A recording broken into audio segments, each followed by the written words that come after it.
नमस्कार दोस्तों, कैसे आप सब लोग। आप देख रहे हो पीडी ग्रुप यूट्यूब चैनल और मैं हूं आदित्य शोरा। आज की वीडियो में हम आगे बढ़ने वाले हैं ट्रांसफर प्रॉपर्टी एक्ट के सेक्शंस के। हमने 5, 6, 7, 8, 9, 10 और 11 सेक्शंस कंप्लीट कर लिए हैं। ऊपर आई बटन में आ रही होगी लिंक, हमारे इन सारे सेक्शन को पढ़ सकते हैं। और अब हम आगे बढ़ने वाले हैं सेक्शन 10 सेक्शन 12 को हम अभी रोक रहे हैं और आज की वीडियो में हम सेक्शन पढ़ने वाले हैं 13, 14 और 16, क्योंकि ये तीनों सेक्शन एक दूसरे से इंटरलिंक करते हैं और ये तीनों ही सेक्शन अगर हम साथ में समझे तो हमारे एग्जाम पॉइंट ऑफ व्यू के हिसाब से भी एक अच्छा आंसर बन सकता है और नॉलेज के हिसाब से भी इन तीनों सेक्शन को समझना हमारे लिए जरूरी है। अलग अलग समझेंगे तो हमारा थोड़ा कंफ्यूजन हो सकता है, साथ में समझना हमारे बेनिफिशियल है। तो हम स्टार्ट करते हैं। जो हमारा सबसे पहला सेक्शन है वो है सेक्शन 13। सेक्शन 13 बोलता है कि transfer of property in benefit of an unborn person. मतलब कि वो सेक्शन 13 कहता है कि क्या हम ऐसे व्यक्ति जो कि अभी पैदा ही नहीं हुआ है, एक ऐसा पर्सन जो कि अभी पैदा ही नहीं हुआ है, क्या हम उसके बेनिफिट के लिए हम ट्रांसफर कर सकते हैं? तो अकॉर्डिंग टू सेक्शन 13 जी बिल्कुल, आप एक अनबोर्न पर्सन के लिए ट्रांसफर कर सकते हो, उसके बेनिफिट में ट्रांसफर कर सकते हैं। इसका मैं एग्जांपल देता हूं, गौर से सुनिएगा एग्जांपल, आपको पूरी पिक्चर क्लियर समझ में आ जाएगी।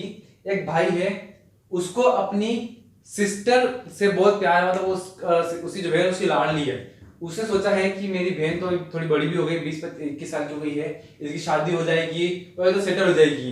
इसने सोचा है कि मैं अपने भांजे के नाम पर प्रॉपर्टी ट्रांसफर कर देता हूँ। एग्जाम्पल ऐसे सुनिएगा, बहुत आगे तक काम आएगा। मैं अपने भांजे के नाम पर प्रॉपर्टी ट्रांसफर कर देता हूँ और वो भांजा भी पैदा ही नहीं हुआ है, इसकी बहन अभी 20 साल की ही है, 20 साल की ही है, इसकी शादी होगी, शादी के बाद बच्चे होंगे, तब जाकर वो प्रॉपर्टी उसको मिलेगी।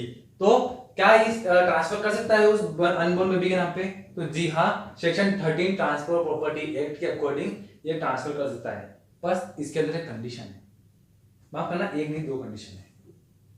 वो कंडीशन क्या है कि अगर आपको किसी अनबोर्न पर्सन के नाम पर ट्रांसफर करना है तो आप उस अनबोर्न पर्सन के नाम पर डायरेक्टली ट्रांसफर नहीं करोगे।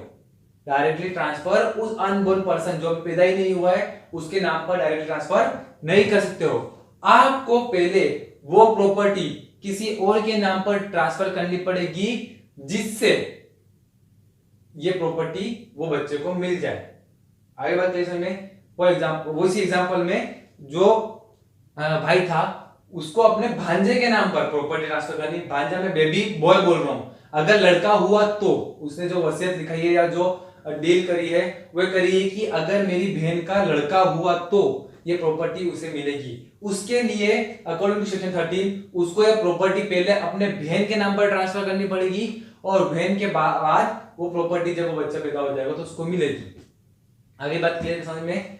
अब यहाँ पर एक चीज आ रही है कि उस बहन के नाम पर हमने ट्रांसफर कर दी पर उस सिस्टर के पास राइट टू सेल नहीं होगा। मतलब उसे उस प्रॉपर्टी को यूज करना तो कर सकती है, एंजॉय करना तो कर सकती है, पर उसे अगर उस प्रॉपर्टी को किसी और अन्य व्यक्ति को बेचना है तो वो बिल्कुल भी नहीं बेच सकती है। वो प्रॉपर्टी खाली उससे एज ए गार्डियन संभालनी है, वो प्रॉपर्टी उसके बच्चे को मिलेगी।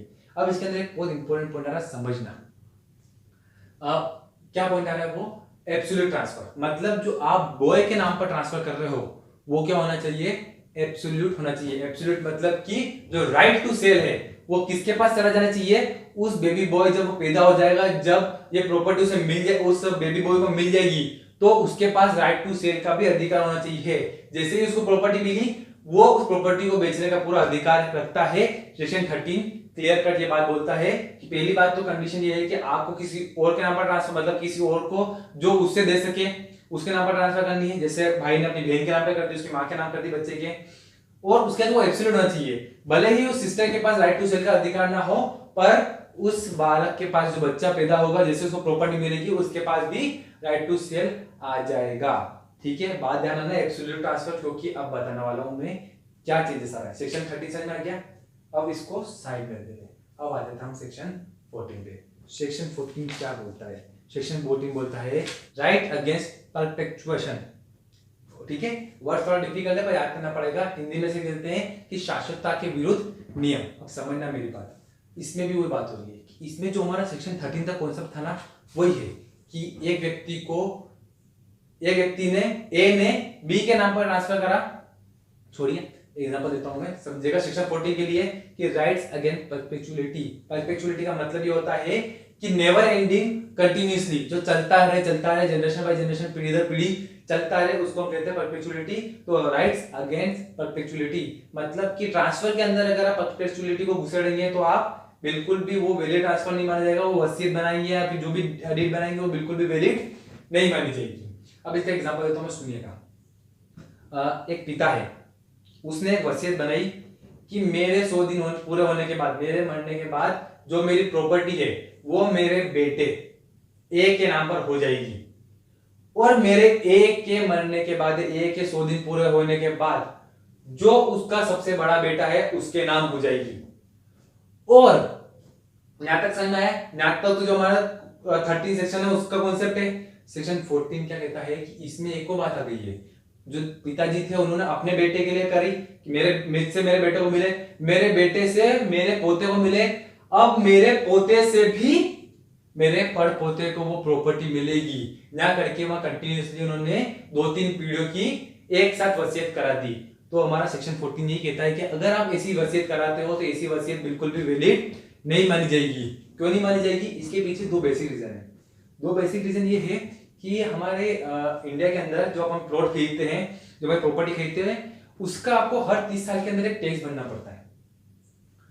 अब हर 30 साल के अंदर अगर आपने वो टैक्स भरा, ऐसा 30 साल में आपको 3 बार टैक्स भरना पड़ता है 90 साल के अंदर। 90 साल में जब आप टैक्स भर देते हो तो उसके बाद आपकी जो प्रॉपर्टी है वो टैक्स फ्री हो जाती है, आपको उसका टैक्स नहीं देना पड़ता है। अब जो पिताजी है वो ऐसी वसीयत करके चले गए हैं जो आने वाले 300-400 साल तक वो उन्हीं के पास रहेगी। तो उसमें दो नुकसान है, एक तो गवर्नमेंट को भी नुकसान है क्योंकि वो ट्रांसफर नहीं होगा तो जो रजिस्ट्रेशन फीस और सारी फीसें लगती है, जो भी अमाउंट टैक्स या सरकार के पास जाता है वो सारी चीजें नहीं आएगी। और दूसरा ये है कि जो बीच में लोग हैं, दादाजी से पड़ पोते के भी बेटे को अगर प्रॉपर्टी राइट टू सेल मिल रहा है तो बीच के जो 2-3 लोग हैं उनके पास राइट टू सेल नहीं रहेगा, और उन्हें अगर जरूरत पड़ गई सेल करने की तो वो उस प्रॉपर्टी को यूज नहीं कर पाएंगे, मतलब होते हुए भी उनके पास कुछ भी नहीं रहेगा। इसकी वजह से राइट्स अगेंस्ट परपेचुअलिटी का कॉन्सेप्ट बिल्कुल खारिज कर देगा, इसलिए इसका नाम रखा गया राइट्स अगेंस्ट परपेचुअलिटी। मतलब परपेचुअलिटी आप करोगे, ऐसी आपने वसीयत बनाई जिसके अंदर पीढ़ी दर पीढ़ी चल रहा है तो वो बिल्कुल भी मान्यता नहीं रहेगी, वो खारिज कर दी जाएगी। अब सेक्शन 13 और सेक्शन 14 समझ में आ गया है ना, क्लियर कट डिफरेंस समझ में आ गया कि सेक्शन 13 में एक जगह पे आकर बात शुरू करिए, इसलिए वैलिड है क्योंकि आपने किसी के नाम पर, एक व्यक्ति के नाम पर करिए, उससे जो अनबोर्न है वो जो पैदा हो जाएगा तो उससे मिल जाएगी और वो उसके पास राइट टू सेल चला जाएगा और ये ट्रांसफर जो है यही खत्म हो जाएगा। पर आप पीढ़ी दर पीढ़ी कि उसके बच्चा, उससे बच्चा, उसका बच्चा, उसका बच्चा, अब वो बच्चा कब होगा और बीच में अगर किसी की मौत हो जाती है तो क्या होगा, उन सारी चीजों को ध्यान रखते हुए जो परपेचुअलिटी का कॉन्सेप्ट है उसको राइट साइड परपेचुअलिटी करते हुए सेक्शन 14 के अंदर अगर ऐसी वसीयत करते हो बिल्कुल भी मान्यता नहीं रखी जाएगी। अब हमने इसमें एक और सेक्शन की बात करी है आज के लेक्चर में, वो है सेक्शन 16। अब सेक्शन 16 क्या कहता है? सेक्शन 16 ये कहता है कि बाय चांस जो आप सेक्शन 14 और सेक्शन 13 पढ़ रहे हैं उसके अंदर अगर फेलियर ऑफ इंटरेस्ट रहा, मैं आपको इंग्लिश में बता देता हूं कि transfer to take effects on failure of prior interest, मतलब कि हमने बात करी, अभी मैंने आपको एग्जांपल देता हूं, मैंने आपको बोला था कि बेबी बॉय में बोल रहा हूं ध्यान रखना, मैंने इसलिए बोला था क्योंकि जो भाई है उसने वसीयत क्या करी है कि मुझे मेरी वसीयत मेरे बहन के जो लड़का होगा, बेबी बॉय होगा, उसके नाम पर प्रॉपर्टी करनी है, इस वजह से मैं मेरी प्रॉपर्टी मेरे बहन को ट्रांसफर कर रहा हूं, जिसके बाद जैसे ही उसका बच्चा पैदा होगा 18 साल का होगा उसे वो प्रॉपर्टी मिल जाएगी।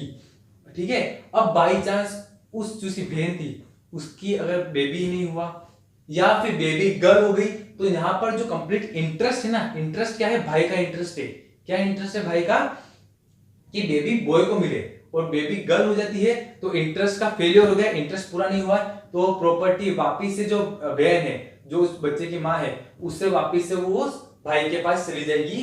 फेलियर ऑफ इंटरेस्ट होते ही वो प्रॉपर्टी वापिस रिटर्न हो जाएगी, रिकवर हो जाएगी। और बाई चांस अगर वो भाई नहीं रहा, बहुत एज हो गई और भाई नहीं रहा, तो अकॉर्डिंग टू ट्रांसफर प्रॉपर्टी जो भी हमारे रूल्स है उसके अकॉर्डिंग वो प्रॉपर्टी उसके घर वालों को दे दी जाएगी वापिस से। सेक्शन 16 इतनी सी बात बोलता है।